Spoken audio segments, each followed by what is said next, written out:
Hello and welcome to The Telescope. Every week we'll bring you a fresh insight from the biggest car market in the world. Look, these two, you've watched their videos a lot. Like, their channel is like, by subscription count, you're like 30 times over me. Oh, really? Because I have somewhere right 40,000. Oh, I see. You're well over a million, right? 1.1 million, I think. Yeah. Just casually throwing it out there. 1.1 million. It took The a two long time. hosts of the famous Fully Charged show. We're here at the Shanghai Autoshow. Behind us is the Neil stand. And what have you seen today?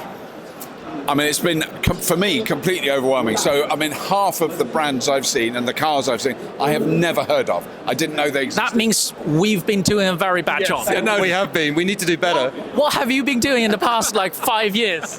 Aren't you like the East Asian correspondent of Fully Charged? Yeah, but I just don't have enough time. There's new cars every day, right? So it's hard to keep up. No, but you know he lives like 2 miles away from I know, here. yeah. So he should have very good knowledge of everything. He has very good knowledge. It's me. But I think you need to give him like more exposure. Like he's We been want doing to. like Oh. one video per I know, quarter, or what? We'd like one a day from Elliot. That's what we Yeah, exactly. Just work harder.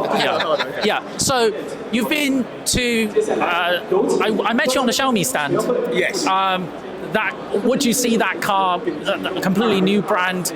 Lots of new brands. Yeah. Is it a bit overwhelming? It's totally overwhelming, but what I'm impressed with is two things. I like the smaller cars and the lower cars. So I'm not keen on a big SUV. Yeah. There's a lot of them around. There's some really near us here. Yeah. But when we see the smaller cars that are in by British standards, just unimaginably cheap. Yeah. You know, that we pay so much more for cars than people do here. Anyway, of all types of cars, but particularly electric ones. So that is both a good thing to see and also annoying because we can't get them for that. We are here at the Neil stand. Neil has a party trick called battery swap. So it's that thing over there. Oh, amazing. Yeah. Does battery swap, because in China we live in concentrated high-rise apartment buildings.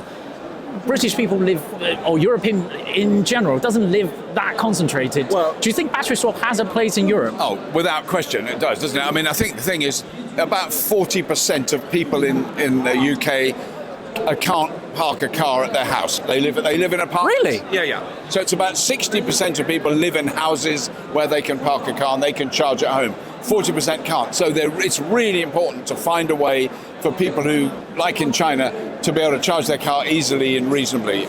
But is it easy, like, for the British people to apply for like grid capacity, that kind of thing? Because the limitation currently in China is because some people may have parking spaces, but their grid capacity for their compound has already been maxed out. So adding capacity to their compound takes permission, planning, construction. Is that the same case in Europe? I would say it's less so for most people. So where I live, it wasn't a problem, and for most people I know it's not a problem. But it will become one as the usage increases, as there's more electric cars. It's going to start doing it. But I mean, I think our old grid, it is old, is actually quite well built, strangely, and it wasn't built for the technology we use now. I think the big challenge we have in the UK, and that's global, is data centres. That's much more of a challenge than electric cars. People were worried early on. But you have like offshore wind farm. Like, we have UK have a lot of We them. have loads of electricity. That's not the problem. It is. You're right. It's the last mile. Effectively, it's that last bit. It can be a challenge. What's your like feeling showing him around? Like, are you being like showing off? Oh, I know this. I know that. You don't know this. You don't know that. Yeah, I mean, you become a bit jaded seeing all these different cars coming out every day, right? You're like, oh, it's a bit similar to that one, but seeing it through fresh eyes, it's been really enjoyable. I think for me, the highlight of the show has definitely been the battery technology. Like CATL, like the developments there. It's just so exciting because that drives everything else here. Without that, nothing else changes. And I think a particular, like in China, the private electric planes is coming into the. You've been to Xpeng's press conference. You know they are going to start mass producing. That is like 100 times more weight sensitive than these things. Because this weighs like 2.7 tons, and because it has active chassis, it doesn't really matter. But for a plane, the weight is paramount. We've seen this year a lot of companies are starting to jump into the eVTOL space, right? And the robotics space. So every stand now has a flying drone and then a And I think fully charged is a very like broad general term. Yeah. It also can cover like robots and airplanes as long as they are charged. so long as it's electric, we'll cover it. Yeah. Okay. Oh, that's one of your colleagues. What else? Small cars. There's a small car on here, the Firefly. Recently in Europe, everybody loves the Renault 5. Yeah. How's the Renault 5 in terms of competitiveness compared to the small cars you've seen over here? I mean, I actually think it's the one hope that I've seen recently of the European car brands to make something that can compete with what's coming In out terms of China. cost, it's quite incredibly cheap. It is amazing, and I think Renault and Volkswagen generally have been at the forefront of smaller electric cars. Yeah, the car behind us is just casually shaking around. All right, is it? Yeah, its active chassis is. Yeah, it's just one of those things you see here. Alarming when you see that. Yeah. The Renault 5 is distinctively Renault. There's no, all of the brands here to some degree, NIO also suffers from this problem, is that it's a new brand. Yeah. No brand familiarity. Maybe MG has a bit of head start in that.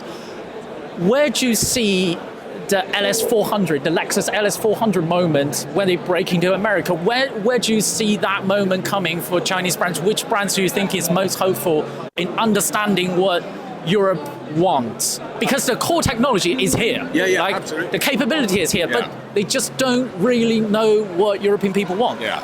I mean, it's certainly when I give talks to the general public in the UK, and I mention BYD, most of them don't know it, but that for me, that's the company that's. Does the Euro 2024 help?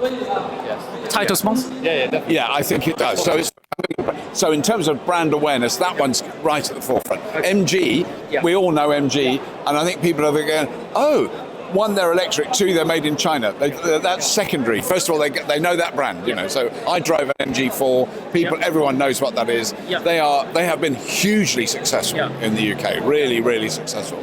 But I don't know. I mean, other, you know, I would think when NIO arrive in the UK and the notion of battery swapping, they go, I want that. I want to be able to do battery swapping. Even I can see battery swap work in like downtown London, but everywhere else does it really work? Well, I mean, does it really? Do we really need it? It would be one of the answers. And I think people get it. They think, oh, I can swap the battery and my torch. And the reliability has been proven here. Yeah, exactly, and it's been done so much. If there was only like they'd done it 10 times as an experiment in China, it wouldn't catch on.